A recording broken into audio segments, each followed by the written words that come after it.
Want to make a decorative outdoor winter sign that you can customize? We'll show you how after this.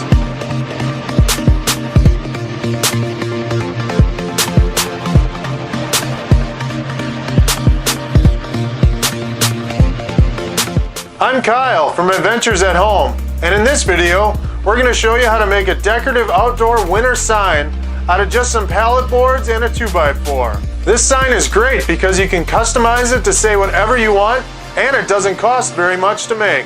Here at Adventures at Home, we love all things DIY, and we post new tutorial videos weekly. So if you're new here, or you haven't subscribed yet, consider subscribing. Now let's get into the video. So the first thing we're going to do is set to work on cutting our signboards out. For this, we're just going to use some pallet wood. And for this, we're going to be cutting them to 18 inches. And we're going to be cutting 4 of them. When we use pallet boards, we generally like to cut the areas of the board out that have the nail holes in them. But if you don't want to go through the extra effort, just leave them in and it's not going to affect the overall appearance that much.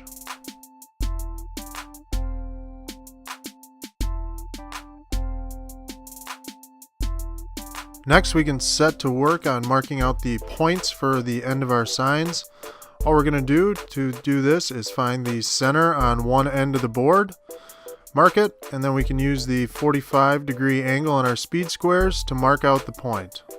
We're going to do this for all 4 boards.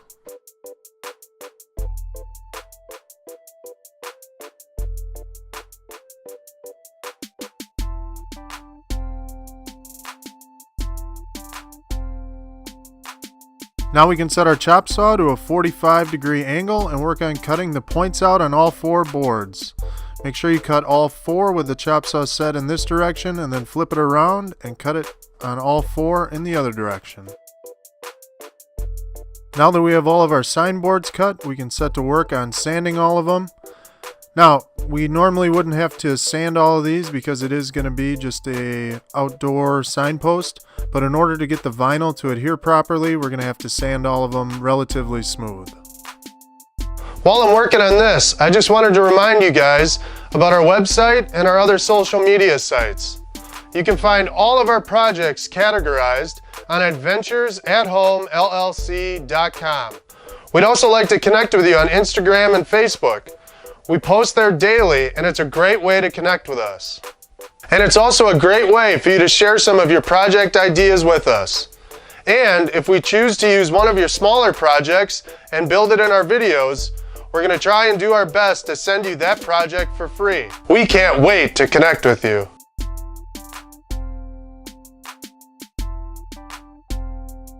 Now that our sign boards are done, we can get to work on making our sign post. To do this, we're going to be making a 2x2 post out of a 2x4.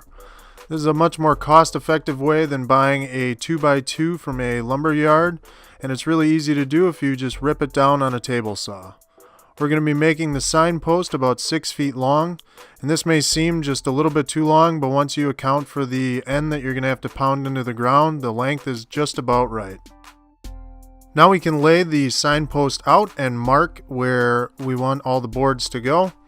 To do this, I just laid the signs out approximately where I thought the spacing should be, and then marked everything and got the spacing, and then went back and drew in actual lines so they were all equidistant apart. I ended up with a spacing between the signs of 3 inches. Because we're using pallet wood for the signboards, the width of them can vary slightly, so it's best to actually lay the boards onto the signpost when marking the width. And as long as you keep the boards in order of how you marked them on the signpost, when you go to put them back on the signpost, you'll have the exact line so you can line it up really well.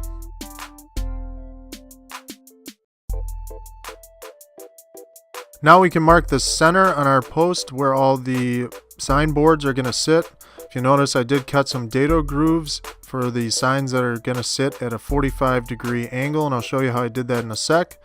But I'm just going to quickly go through and mark the center of where each board is going to sit first. Now, when I cut the grooves in the signpost for the boards that are going to sit at a 45-degree angle, I just cut a piece like this, at a 45 on the table saw, and then as you can see, I can just take the post and rest it against that and run it through the dado blade to get a groove for the boards to sit in. Now we can start marking all of our sign boards for installing them onto the sign post. We're going to find the center of each board and mark that to drill our pilot hole and for the mounting screw to go through. Then we're going to mark the edge so we can line it up centered on the post. Now to drill the pilot hole in the post and through the board, it's really easy if you just take a speed square to make sure that everything sits at a 90-degree angle. Line up the two center marks to center it on the board and drill your pilot hole. To make drilling the pilot holes for the 45-degree angle boards a little bit easier, just take that piece that you used on your miter gauge for cutting the dados, set that on your table, and you'll have something to rest the board up against, and you can drill the pilot holes just as you did the other ones. Now that all the pilot holes have been drilled, we can take some exterior grade screws and mount all of the sign boards to the post. I actually like using a drywall Phillips head bit for this.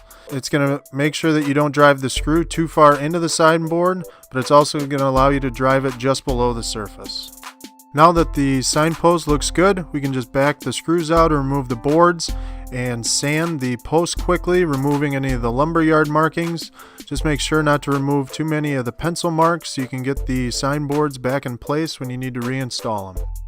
Now before we put the sign boards back onto the post, we're just going to quickly go and cut a point on the end of the sign post to make it easier to drive into the ground. I found just using a handsaw made quick work of this.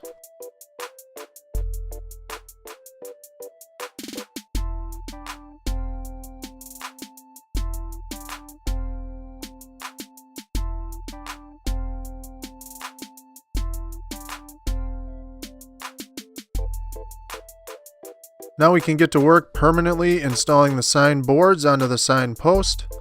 First thing we're going to do is run a bead of glue down the post. Then we can line the sign board up with a speed square while we drive the screw in. And then just to hold the sign board while the glue sets, we can drive a couple of brad nails through just to hold it in place.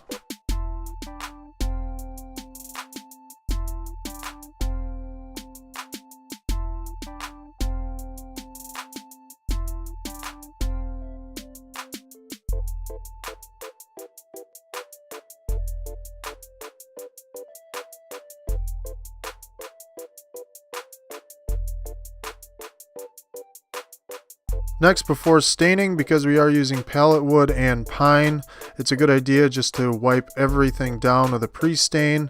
This will just give you a little bit more even color on all of the boards after staining. After letting the pre-stain soak in for about 10 minutes, we can go ahead and apply an even coat of stain to all of the wood surfaces. Now, because we are using an oil-based stain, we're going to have to let this dry for at least 72 hours before we can apply the vinyl. While we're waiting for the stain to dry completely, we can go to work cutting out all of our vinyl. We are going to be using 4 different colors on this one, so we can cut all 4 of those out. We are going to be using our Cricut Maker, which makes very quick work of this, but you can always just use a scissors and a hobby knife and it will yield the same results. Now it's time to apply the vinyl onto the signpost. Whenever working with vinyl like this, it's always a good idea to mark onto the surface that you're going to be applying the vinyl to and on the transfer tape itself with pencil. That way when you go to lay the vinyl onto the sign, you're able to line it up exactly where you want it without having to move it around too much and ruin any of the adhesive on the vinyl.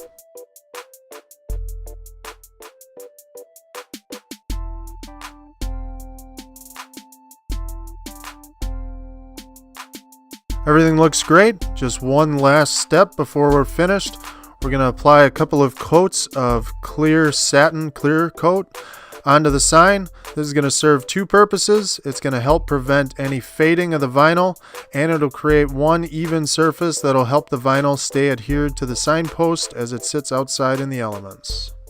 So there you have it, a great winter project that can really spice up your outdoor Christmas decorations. Make sure you customize the signboards to fit whatever your favorite winter recreation activities are, and let us know in the comments down below what those might be. If you like this video, make sure you hit the thumbs up button for us. And if you haven't subscribed yet and you want to keep seeing content like this, make sure you hit the subscribe button also.